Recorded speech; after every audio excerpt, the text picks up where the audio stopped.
Hello my stars and welcome back to my channel. I'm Hazel and today I will be reading Then You Take My Hand, Kiss Me on the Cheeks by It's Not M3. Now, here's a summary. Percy Jackson is desperate to get Jason and Grace to not hate him anymore. Jason has other worries. Percy liked to think he was a friendly person. Sure, some might consider him intimidating every now and then, for reasons he definitely really did not understand, but he had been told he was pretty easygoing most of the time. He enjoyed joking around and making sarcastic comments that usually made people smile. Which then leads to the problem at hand, Jason Grace, the golden boy of New Rome, the son of Jupiter who had managed to sneak his way into Nico's heart just like a brother, his counterpart in Camp Jupiter. Jason Grace, with whom Percy once had a blooming bromance, according to his best friend, Annabeth. They had spent the whole of last summer trying to prevent the rise of Dirtface. So imagine Percy's bewilderment when he moves to New Rome for university, along with Annabeth, just to find himself completely and utterly ignored by said boy? Percy shuddered as an unwelcome memory decided to invade his mind. His first official day after moving into his apartment, being far from home, was unfortunately not unfamiliar to him, but this was the first time he, by himself, had decided to move away from his mother, from New York. So he decided that he could use some encouragement in the most sugary form possible, which led him to the bakery in the middle of New Rome, right next to his soon-to-be university. Air was crisp, the sun was shining, and Jason Grace was waiting in line to get a drink. It had been some time since Percy had seen him, and he wanted to be good friends. So he did what any good friend would do. He made sure his hair looked right, his clothes had no stains. They had been on a long quest together, but come on. Quest hygiene is not an excuse to be unpresentable when you see your good buddy afterwards. And joined the son of Jupiter in the queue. Hey! Percy flashed a smile. Seemed like a casual enough way to start a conversation after almost dying together in battle. Jason seemed startled, but did not last long. He looked at Percy for a second, made an uncomfortable sound that sounded awfully like a squeak, and then started to look around as if he expected an overly bubbly TV host to jump out, saying he had just become the next person to be made fun of nationwide. What? He then cleared his throat. Hi. Deciding he would ignore the awkward reaction, Percy just gave the blonde boy's shoulder a fist bump. Long time, huh? Jason Grace had just nodded and combed through his now a bit more grown-out blonde hair with his fingers. After that, it had all gone to Hades. Any attempts Percy made at small talk had been brushed off by awkward laughter or nervous answers, until Jason's phone rang. Yes, demigod-proof phones exist now. Get with the times, jeez. And the said boy ran off, saying Leo had an emergency, just as it was finally their turn to order, without even getting anything. He didn't get it. No, that would be a lie. He had a sneaking suspicion as to why Jason Grace might have wanted to stomp on their bromance before it fully blossomed. He was quite sure that he was right about the reason, and that's what made him feel horrible. It was entirely his fault. His nosebleed. His nosebleed had been the final push Gaia needed to rise, leading to Leo blowing himself up temporarily to put her back to sleep. Leo came back to life, with Calypso by his side as well. But he was Jason's best friend. Of course the boy would hate him. It was all Percy's fault. The worst thing was that he had no idea how to fix it. Whenever he tried to approach Jason, the blonde would flush with anger and look away. Even when the Seven had their weekly movie night, Jason would make sure to sit as far from Percy as possible and not even make eye contact with him. One time, they had reached for the popcorn on the middle of the table at the same time. Their hands had touched briefly, But if Jason was not the son of Jupiter, Percy would have thought someone had electrocuted him with how fast he had moved his hand back. Then there was that thing that happened last week at Hazel's birthday party. Okay, it wasn't exactly a birthday party, more like a small get-together with alcohol and pizza, but still. It had been a few hours since the party had started, and Percy was getting tired of third-wheeling as Piper and Annabeth shamelessly flirted with each other.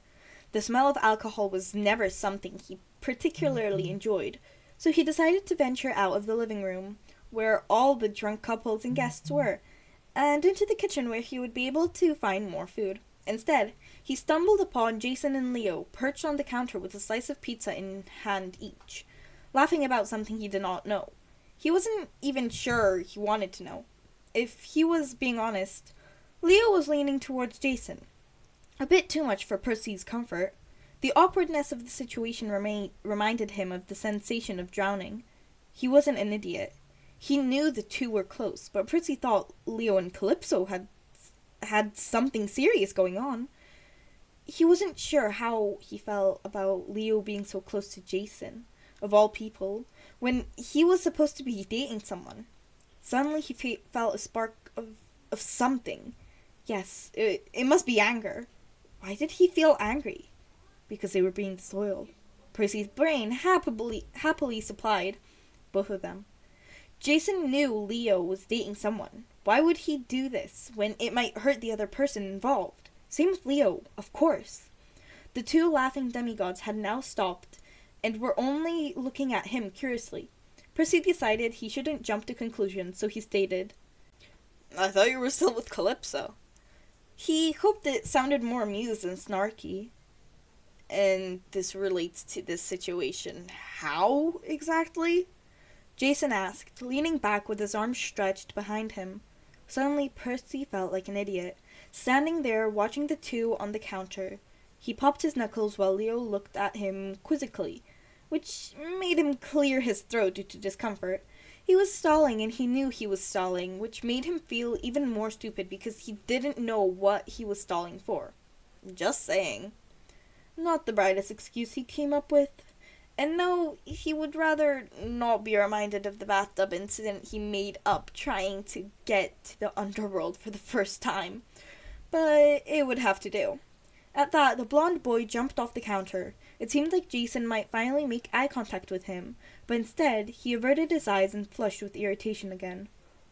"Leo and I are just friends, you know." There it was again. Who wouldn't know? About the two's friendship. Still, the weight of Jason's words seemed to hang in the air, once again reminding Percy of the stark distance between their relationship, compared to the two in front of him.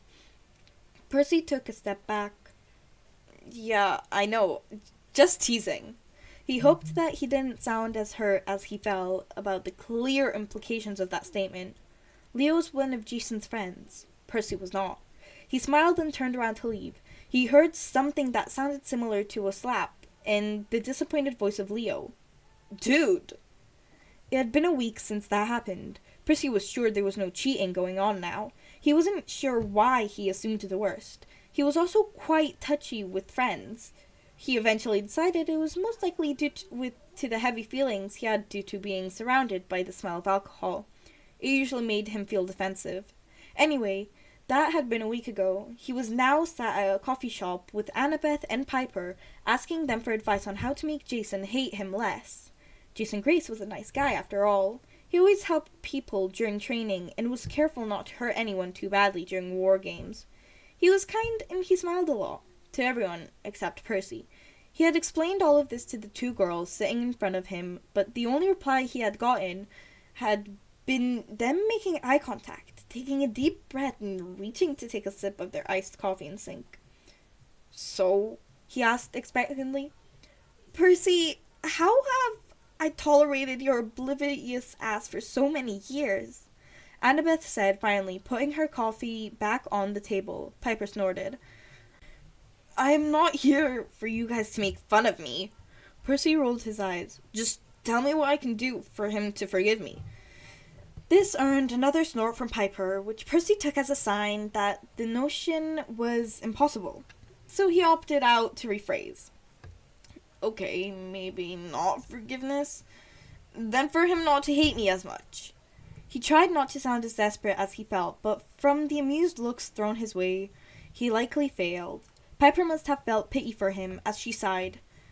Give it time. I have a feeling that this will get sorted out soon, she said, mercifully. Of course, the two girls made eye contact and snorted once more for good measure. Jason liked to think he was a person who was relatively easy to read. Apparently, he was not. What he was sure about, though, was that he ruined all of his chances with the one and only Percy Jackson. He was certain that he was being obvious enough. He is not so sure anymore, with Piper sitting in front of him and laughing in his face while Leo told her what happened last week at Hazel's. Wait, tell me again, Piper said in between her wheezing. Leo took this as an cue to stand up and reenact the scene for the third time. He finished this one with a bow as Piper gave his impression of Jason a standing ovation. Fine, I get it. Jason took off his glasses to massage his temples. Actually, no, he didn't get it. Actually, no, I don't get it, he stated abruptly. Jason shrugged helplessly. I made it clear that Leo and I were just friends, so that he wouldn't misunderstand. How is that wrong? Piper stared at him blankly for a second, and then slowly put a hand on his shoulder. He said you hated him so much that you couldn't even look at him. He told me and Annie that you told him you guys are not friends. She promptly started laughing again. Dude, you've got to talk to him, while looking at his face. Leo sat back on the couch. They were all sat in Jason's apartment after Piper called them and said they needed to talk ASAP. I know, but every time we talk, I just... Ugh! Jason buried his face in his hands before he continued. He is so pretty. It's like intimidating, and I'm pretty sure I ruined it already. Can't hear you when you were being a baby, Piper said in a melodic way. I am not a baby. Bro, you were one of the praetors of the 12th region. How did you do all the public speaking when you can't even look a boy in the eyes? Leo rolled his eyes. He is not just a boy, though. Jason Grace, I do not care what you do, but you have to fix it by the next weekly movie night. We cannot have any more awkward tension in the group because Percy thinks you hate him. We all went to war together, for God's sake, Piper said as she stood up with her hands resting on her hips as if she was scolding a small child. Jason puffed and leaned back. Fine, I'll figure it out. Jason did not figure it out. Tomorrow was the movie night, meaning he had to talk to Percy today. He did not want to talk to Percy today. He knew the demigod was bisexual. They had talked about celebrity crushes on the Argo too, and Percy had told him about a demigod boy he had a crush on a while ago. He knew Percy was not dating anyone either, so why was he so terrified of actually talking to the boy? He had no idea. Confessing to Percy Jackson was scarier than facing down a titan with his bare hands. Jason had started liking the boy sometime after they defeated Gaia. He had been having a late-night brainstorming session for Temple Hill in the training area when the other demigod walked in. He was wearing blue jeans and a simple navy hoodie since the weather was a bit chilly. His hair was messy in a way that made him look adorable. The waves of his black hair almost curled up like a halo. His eyes were glossy with exhaustion. It was obvious that he had not been able to sleep. The training area was open 24/7, so it made sense for him to come over for distraction. When he saw Jason sitting on the floor with one leg bent, surrounded by blueprints and papers, he came over. Jason could see that the boy was hesitant. They hadn't spoken much after the war, so there was almost an invisible wall between them. Still, he had crouched down next to him, tilted his head slightly, and asked, "Need any help?" with a small smile. This was the first time Jason noticed his heart beating just a little louder. Percy looked like he could drop down from exhaustion at any moment, but still offered help because he had noticed how important this was for Jason. This had done it. Jason had hesitantly accepted the boys' help. They spent the rest of the night putting together ideas for temples and action figures, as he had promised Kim. And Jason found it harder and harder to look at Percy. They finally stopped when the sun started rising. Percy got up from where he was sitting next to Jason. The son of Jupiter followed along, still unable to make eye contact. Suddenly, the awkward tension was back. Jason felt himself blushing when he finally looked at Percy. The other demigod brought up a hand to rub his nape in an embarrassed way. I get this is your project. I didn't mean to take over like that. Sorry if I made you uneasy. No. That wasn't it. Jason had to say something, but his mouth was suddenly felt dry. It's not because of the project. I mean, the problem is not the project. No, I get it. It's okay. You have every right. Percy's shoulders sagged for a moment. Jason was about to ask what he meant, but the black-haired demigod had just nodded curtly, turned around, and quickly walked off. This was how he got into the whole shit show in the first place. Tomorrow was the movie night, so he would sort this out today. Annabeth had already told him Percy would be in the training area for the whole day, so Jason was now also on his way to the training area. This gave him some horrible sense of deja vu. It was around lunchtime, so the sword arena was completely empty except for Percy fucking Jackson, of course, with his wavy black hair bouncing with every maneuver he performed as he destroyed the dummy in front of him. Slight precipitation made his tanned skin look like it was glittering against the last bit of sunlight left in the day, and the colors in his eyes swirling around with focus. He didn't know if Percy knew his eyes did that, but Jason had observed him enough to know. He took a deep breath, steeled his nerves, and cleared his throat. The son of Poseidon jumped slightly and turned back with his sword raised. He looked ready to charge until he recognized Jason and thankfully kept riptide. Hey, Jason started. Percy coughed and echoed a greeting back. Well, I wanted to talk to you about last week. Thought I should be clear. Percy nodded and gestured at him to continue. So far, so good. It would mean a lot to me for you to know that what I meant to say was I don't just want to be your friend. It would mean a lot to me for you to know that's not what I meant when I say I don't want to be your friend. Jason took a step forward as Percy flinched. I was already aware of that. I don't know why you thought it would be a fucking good idea to speak to me about this when we were meant to see each other again tomorrow. It was Jason's turn to flinch. Percy had never spoken to him with this tone of voice. I don't think you get what I meant. No, I get it. What I don't get is why you had to say it to my fucking face. Percy continued just as venomously. I come here to set things right, and this is the reaction I get? If you don't feel the same, you just have to say so. No need to be a fucking dickhead. Jason shot back, feeling his anger rising along with the shame at the unexpectedly rude rejection he was facing. Deciding there was no point arguing over it anymore, the son of Jupiter turned around on his heels and walked away. Tomorrow is the movie night. This whole situation is so fucking stupid. Percy was supposed to see Jason again after the argument they had just had yesterday. He had gone straight to Annabeth's after Jason left. He had to talk to someone. He just had to. Coincidentally, Piper was also there. They were most definitely not hooking up, so we got to vent to two people. Oh my god, you guys are actual idiots! Piper smacked her forehead. Annabeth rested her elbows on her thighs and leaned her head in her hands. I have no words. Literally nada.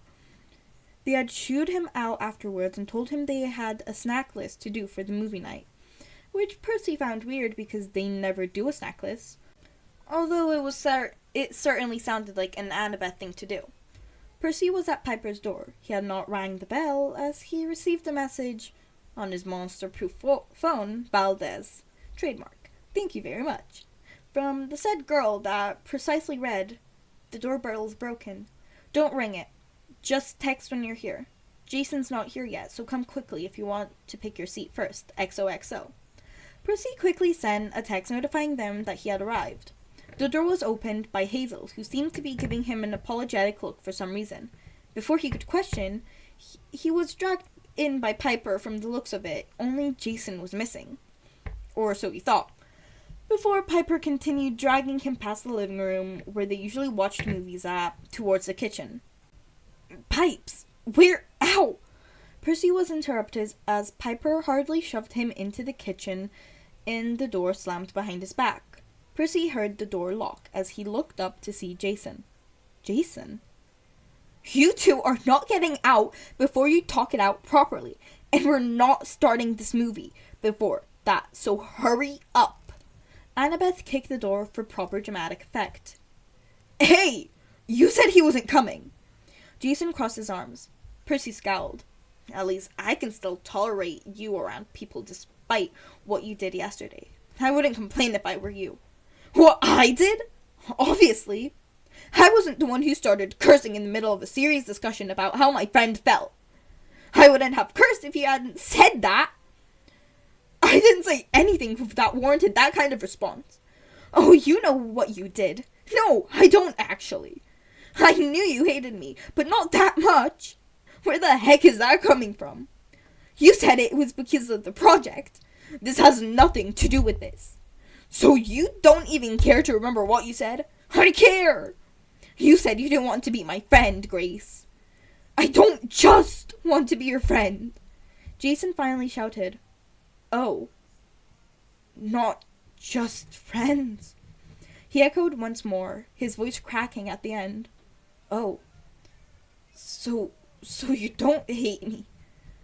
I've had a crush on you for months, Percy. Jason sighed exasperatedly. Percy thought back to the anger he felt when he saw Leo and Jason being close. Jealousy. It was jealousy. He thought back to the desperation he felt to be friends with Jason Grace. He wanted to hang out with Jason. He wanted to be his friend. He wanted to make him smile. He wanted. Percy slowly approached Jason, who was now holding his hands up, elbows bent over the top of his head. He grabbed the blonde boy's hands and slowly brought them down. Jason hesitantly looked at Percy's face, which now had a small but sincere smile plastered. Percy placed a kiss on the blonde boy's cheek and opened his mouth to speak, just to be interrupted by Frank's apologetic, I tried to hold him back! The door unlocked and 5 other demigods barged in, Leo being the first. So you're telling me we had to plan this whole thing because of one word? The boy said, looking around as if he'd find a hidden camera. You two, Annabeth gestured between Jason and Percy, are idiots. Jason shoved Leo jokingly. Shut up. Just get the snacks. All the demigods grabbed their usual movie snacks and drinks. They all filed out of the kitchen, but Percy grabbed onto Jason's elbow before he could follow the others out. The blonde boy looked at him curiously. Percy liked to think he was a sociable person, so he gathered every bit of confidence and spoke. How about a date next Wednesday? Alright, my stars, that is the end of that thing. I really hope you enjoyed it. Another one to add to the Percy Jackson folder. Because I wrote to so many other authors of fanfictions asking if I could podfic theirs, and so far this has been the only one, and I went to like 10 different ones. So I'm gonna try to find some other ones and get some more videos out for you guys. That's why this one took so long, because I genuinely couldn't like find any video, like any fic to podfic for you guys. But here you guys go. Here it is. I really hope you enjoyed it. I really like whenever there isn't just a bromance between Percy and Jason. I do love it though. Love it. But this is just a little different. And this is exactly what they would do. Percy, with how oblivious he is, would genuinely not catch any of that. We went through 5 books before he realized Annabeth liked him. Ooh, sorry. So, yeah. But I really hope you enjoyed that, guys. If you can, go down to the description below and go leave the author some kudos on their work. If you guys have any recommendations, because they will be needed, please put them down in the comments below, because I always love them. And if you have any thoughts on this fic, also put them down in the comments below. Don't forget to take care of yourselves, eat, do whatever you need to do to stay alive. Bye, my stars.